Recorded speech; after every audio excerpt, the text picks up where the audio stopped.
পাকিস্তানের রাজনীতিতে নাটকীয় পরিবর্তন ঘটতে যাচ্ছে। সর্বশেষ আদালতের যে রায়, তাতে বলা হচ্ছে শেষ মামলায় খালাস পেলেন ইমরান দম্পতি, জেল মুক্তিতে বাধা নেই। এর আগে সুপ্রিম কোর্ট দল হিসেবে পিটিআইকে স্বীকৃতি দিয়েছে।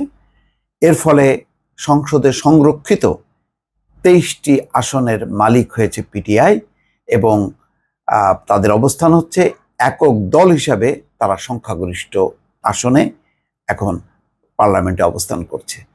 আর এর ফলে একেবারেই থরেকম্প শুরু হয়েছে জোট সরকারের। যেই জোট হচ্ছে মুসলিম লীগ, শাহবাজ শরীফ প্রধানমন্ত্রী তার নেতৃত্বে এবং বিলওয়াল ভুট্টোর পিটিআই, তাদের নেতৃত্বাধীন জোট সরকারের অবস্থা একেবারেই ত্রাহি অবস্থা।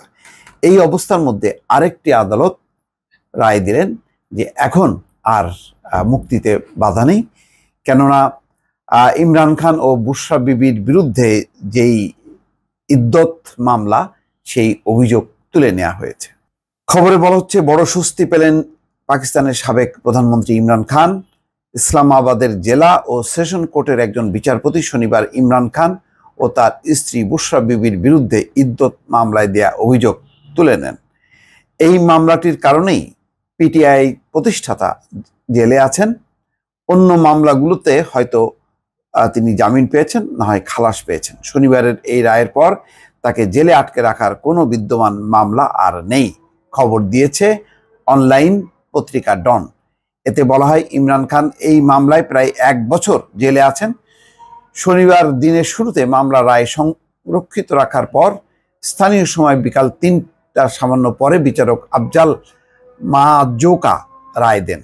আপিল গ্রহণ করে বিচারক বলেন, যদি অভিযুক্তদের বিরুদ্ধে আর কোনো মামলায় গ্রেপ্তারি পরোয়ানা না থাকে তাহলে অবিলম্বে পিটিআই প্রতিষ্ঠাতা ইমরান খান ও বুশরা বিবিকে মুক্তি দেওয়া উচিত।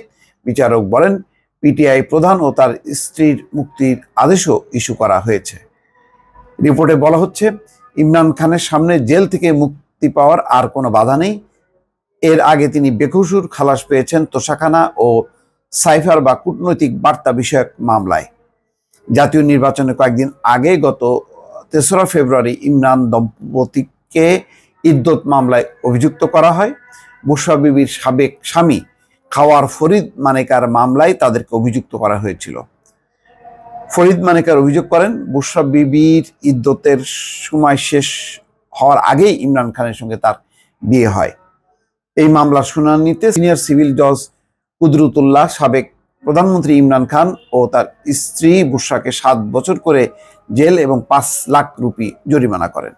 এই রায়ের বিরুদ্ধে নাগরিক সমাজ, নারী অধিকার কর্মী এবং আইনজীবীরা কড়া সমালোচনা করেন। তোষাখানা ও সাইফার মামলায় তাদেরকে জেল দেওয়ার কাছাকাছি সময় এই রায় হয়। দর্শক, বুঝতেই পারছেন আজকে পরপর 2টি সুপ্রিম কোর্ট পিটিআই দলগতভাবে স্বীকৃতি দিয়েছে এবং এর ফলে একেবারে দল এখন যারা এমপি তারা একদম পিটিআইয়ের সদস্য হলেন এবং সংরক্ষিত আসনের তারা 26টি কি 23টি তারা পেয়েছেন। এর ফলে এখন দলগতভাবে পার্লামেন্টও একটা আধিপত্য বিস্তার করলো পিটিআই। ফলে নাজুক অবস্থা দাঁড়িয়েছে শাহবাজ শরীফ বা নওয়াজ শরীফের দল, মুসলিম লীগের নেতৃত্বাধীন জোট সরকারের। এখন হয়তো খুব দ্রুতই পাকিস্তানের রাজনীতিতে নাটকীয় একটি পরিবর্তন ঘটতে পারে। দর্শক, ভালো থাকবেন। আল্লাহ হাফেজ।